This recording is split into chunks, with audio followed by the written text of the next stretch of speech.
함께 기도드리겠습니다.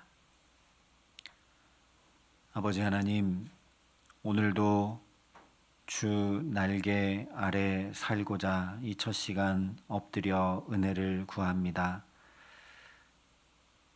우리 삶의 여러 일들 가운데도, 또한 내 마음과 영혼 가운데도 때로 비바람이 몰아치고 어둠이 밀려오지만 주님의 날개 아래 있으면, 주님의 그 보호하심 아래 있으면 이러한 것들이 다 문제되지 않고 주께서 주시는 하늘의 평강 누리며 살 수 있는 줄 믿사오니, 이 시간 우리를 주의 오른손으로 붙들어 주시고 주의 사랑의 날개 아래 품어 주시는 은혜로 역사하시고 함께하여 주시옵소서. 예수님 이름으로 기도합니다. 아멘. 오늘 우리에게 주시는 하나님 말씀은 사무엘하 19장 31절부터 40절의 말씀입니다. 사무엘하 19장 31절부터 40절 말씀을 봉독해 드리겠습니다. 하나님의 말씀입니다. 길앗 사람 바르실레가 왕이 요단을 건너가게 하려고 로글림에서 내려와 함께 요단에 이르니, 바르실레는 매우 늙어 나이가 80세라. 그는 큰 부자이므로 왕이 마하나임에 머물 때에 그가 왕을 공궤하였더라. 왕이 바르실레에게 이르되, 너는 나와 함께 건너가자. 예루살렘에서 내가 너를 공궤하리라. 바르실레가 왕께 아뢰되, 내 생명의 날이 얼마나 있사옵겠기에 어찌 왕과 함께 예루살렘으로 올라가리이까?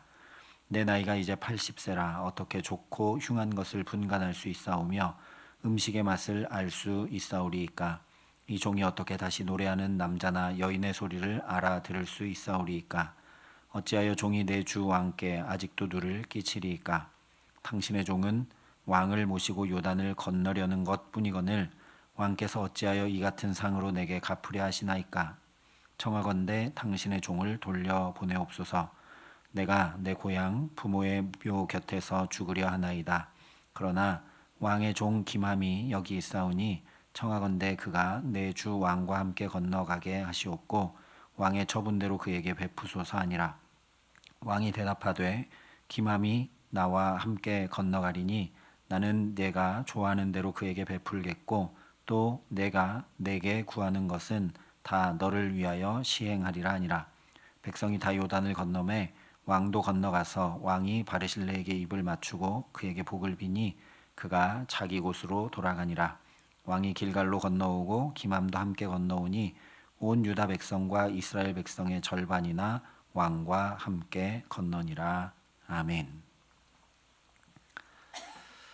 지난 시간 반역 당해서 피난민 처지가 된 지극히 작은 자 한 사람이었던 다윗을 정성껏 공궤하고 후에 다시 다윗이 왕궁에 복귀하는데도, 또한 다윗이 그 은혜를 갚겠다 하는데도 전혀 그에 대한 보상을 바라는 것이 아니라 오히려 끝까지 어떻게 하면 다윗 왕을 돕고 보필할까, 그래서 자기 나이 많아 늙었는데도 곁에 두고 싶은 아들 김함도 다윗에게 딸려 보내는 바르실레의 모습을 통해 함께 은혜를 나눴습니다.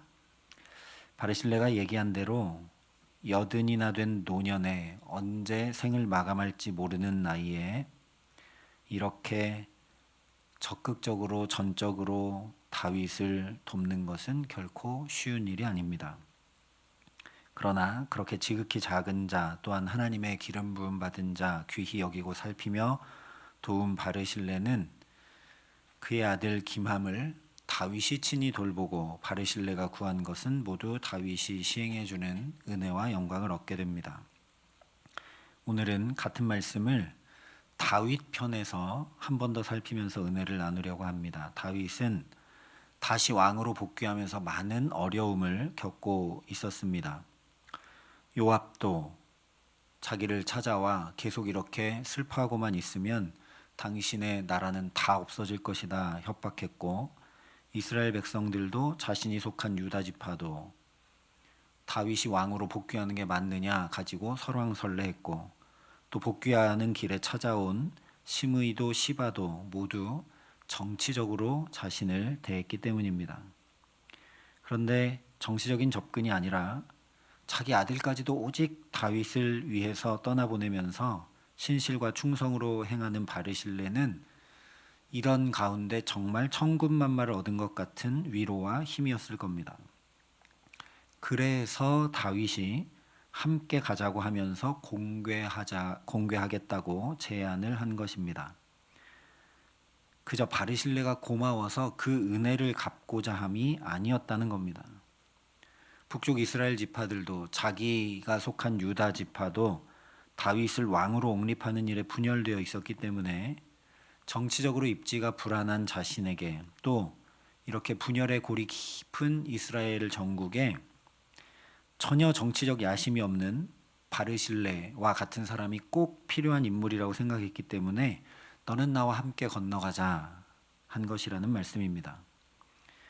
안타깝게도 다윗 역시 정치적으로 바르실레를 곁에 두고자 이런 제안을 했다는 거죠. 다윗의 제안이 정치적이었다라는 건 바르실레의 대답에서 잘 드러나고 있습니다. 첫 번째로 34절에 내 생명의 날이 얼마나 있사옵겠기에 어찌 왕과 함께 예루살렘으로 올라가리까 라고 얘기하며 거절했습니다. 지난 시간 말씀드린 대로 바르실레는 나는 나이가 많기 때문에 혹 같이 간다고 해도 얼마 살지도 모르고 왕에게 그러니까 도움이 되지 못합니다. 이런 얘기입니다. 다윗이 명확하게 도와달라는 표현하지 않았는데 바르실레는 나는 도움이 되지 않는다라고 거절하고 있기 때문에 언뜻 보면 거절의 이유가 합당치 않아 보이죠. 그러나 다시 생각하면 다윗이 도와달라고 한 것이구나, 그렇게 요청한 것이구나를 우리가 바르실레의 대답을 통해 알 수 있다는 겁니다. 두 번째 대답을 보면 더 명확히 드러납니다. 35절에 내 나이가 이제 80세라 어떻게 좋고 흉한 것을 분간할 수 있사오며 음식의 맛을 알 수 있사오리이까 이 종이 어떻게 다시 노래하는 남자나 여인의 소리를 알아들을 수 있사오리이까 어찌하여 종이 내 주 왕께 아직도 누를 끼치리이까 이야기합니다. 표면적으로는 바르실레가 저는 나이가 많습니다. 신체적 기능이 이렇게 다 약화되어 버렸습니다. 이런 나를 데리고 가셔봤자 왕에게 누가 됩니다. 라는 말이죠. 그러나 이 말의 이면에는 좋고 흉한 것을 분간할 수 없다. 즉 국정을 운영함에 있어서 다윗이 기대하는 능력이 나에게는 없다라는 걸 얘기하는 겁니다. 소리를 알아들을 수 있사오리까 한 것 역시 충성의 소리와 아부의 소리를 잘 알아들어 옳게 전국을 운영해 나갈 능력이 내게는 없다, 그런 얘기입니다. 그러니까 내가 함께 가봤자 도움이 아니라 누가 될 뿐입니다 라는 얘기죠. 왜냐? 바르실레는 정치를 했던 사람이 아니기 때문입니다. 평생 한 번도 정치해보지 않고 이렇게 80세까지 살아온 사람이 이제 입문해서 정치를 해나간다는 것, 잘 해나간다는 것 불가능한 일입니다. 그래서 이 대화를 통해 바르실레는 다윗과는 정반대의 인물이라는 걸 우리가 알 수 있습니다. 자이든 타이든 다윗은 지금껏 계속 권력을 추구하는 삶을 살아왔고 자기가 죽어야만 그 권력을 놓을 수 있는 사람, 아들 압살롬이 이 권력 때문에 죽게 되어도 내 권력은 놓지 않은 사람이 다윗이기 때문입니다. 그러나 바르실레는 나이가 80입니다 하면서 권력을 멀리하고 있습니다.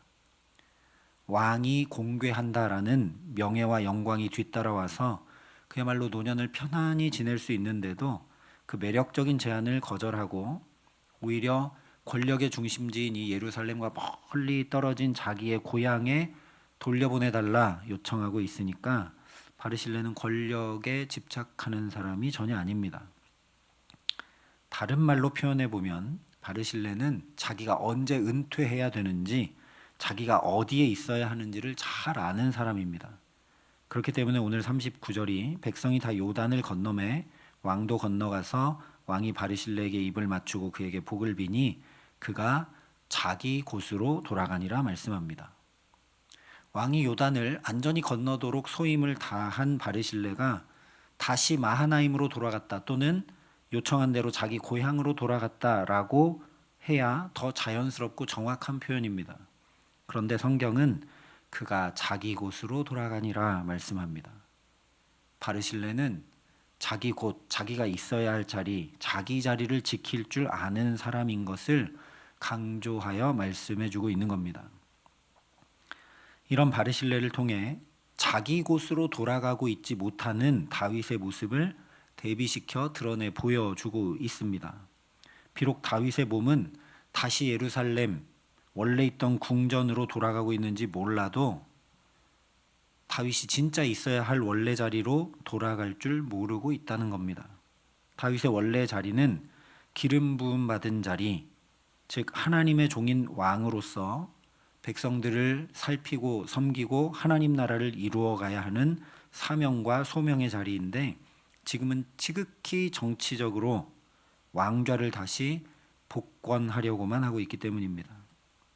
사실 지금만 아니라 암논 사건 이후로 다윗은 있어야 할 아버지의 자리에도 잘 있지 못했고 왕의 자리에도 잘 있지 못했고 하나님 곁이라는 자리에도 제대로 있지 못했습니다. 그렇게 자기 자리에 잘 못 있으니까 계속 자녀들의 문제도 끊이지 않았고 왕위 계승 문제로 자기 왕위까지 위태로워져 버렸고 지금 복귀하는 길에도 지혜마저 어두워져서 심의도 정치적으로 용납하고 시바의 잘못도 제대로 분별하지 못해 무비보셋의 재산을 나누게 합니다. 제자리에 있는 것이 거룩의 의미입니다. 레위기에 하나님께서 내가 거룩하니 너희도 거룩할지어다 말씀해 주셨는데 이것을 예수님께서는 그러므로 하늘에 계신 너희 아버지의 온전하심과 같이 너희도 온전하라 이렇게 말씀해 주셨습니다. 그러니까 거룩하다는 것, 제자리에 있다는 것은 곧 온전하다라는 겁니다. 거꾸로 얘기하면 온전하지 못하면 제자리에 있을 수가 없습니다.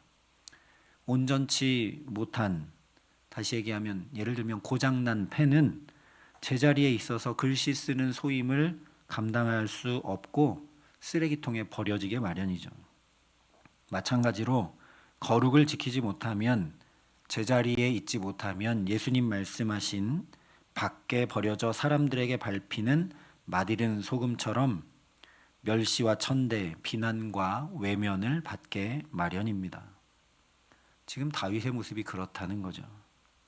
집 나간 탕자도 자기가 있어야 할 아들의 자리, 자기가 있어야 할 아버지 곁이라는 자리를 지키지 못하게 되자 돼지 먹이인 쥐염 열매조차 먹지 못하는 비참한 신세로 전락하고 말게 됩니다. 그러나 너무 감사한 것은 그렇게 거룩을 온전을 있어야 할 자리를 하나님 곁을 잘 지키지 못하는 우리를 우리 아버지 하나님께서 그냥 두지 않으신다는 거죠. 돌이켜 주님께 나가기만 하면 돌아온 탕자를 맞이하는 아버지처럼 안아주실 뿐 아니라 깨끗이 씻겨주시고 가장 좋은 옷도 입혀주시고 가락지도 끼워주시고 신발까지 신겨주시고 무엇보다 잔치를 열어서 온 동네에 이 아들은 죄인이 아니라 내 아들이다, 상속자다 라고 공표하고 있어야 할 그 자리를 아버지가 다 회복시켜 줍니다. 우리도 하나님께 돌이키기만 하면 됩니다. 아니, 하나님은 지금도 그 탕자의 아버지처럼 이제나 저제나 우리가 제자리에 있기를 간절히 원하며 기다리고 계십니다. 그래서 하나님께서 인간을 향해 하신 첫 번째 질문이 내가 어디 있느냐라는 질문입니다. 내가 어디 있느냐? 집 나간 탕자를 이제나 저제나 기다리는 아버지처럼 거룩의 자리를 지키지 못한 채 넘어지고 쓰러지며 살아가는 우리를 내가 어디 있느냐 물으시며 안타까이 찾으시고 기다리신다는 말씀입니다. 주님, 저는 부부의 자리도 부모의 자리도 자녀의 자리도 성도의 자리도 제대로 지키지 못한 채 살아갑니다. 그래서 가까운 가족들부터 힘겹게 하고 짐을 지우고 고달픈 인생을 살아갑니다. 무엇보다 하나님 곁인 제자리 지킬 줄 모른 채 이리저리 좌충우돌 방황합니다. 주여 자비를 베풀어 주셔서 있어야 할 그 자리 주님 곁에 나를 붙들어 주옵소서. 이 첫 시간 간구하는 저와 여러분 될 수 있기를 바랍니다.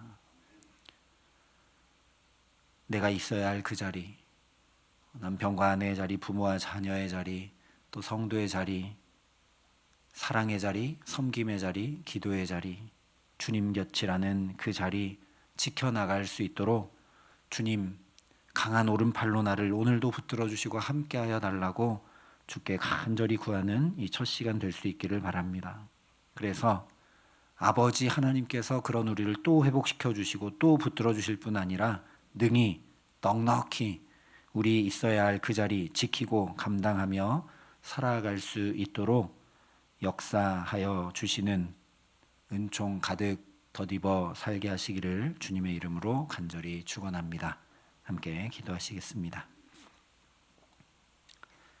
아버지 하나님, 눈만 뜨면 내가 원하는 대로 바라는 대로 그렇게 내가 있어야 할 자리를 알지 못한 채 다른 자리에 욕심내며 살아가고 있는 우리들을 긍휼히 여겨 주시옵소서.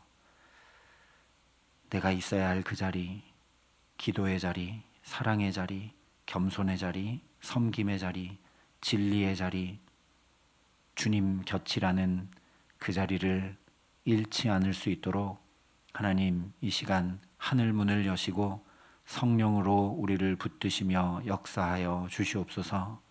그래서 오늘도 그 주님의 날개 그늘 아래 복되고 평안한 삶을 주와 함께 살아감에 부족함 없도록 이 시간 우리 기도의 줄을 붙들어 주시고 이 자리에 우리와 함께하여 주시옵소서.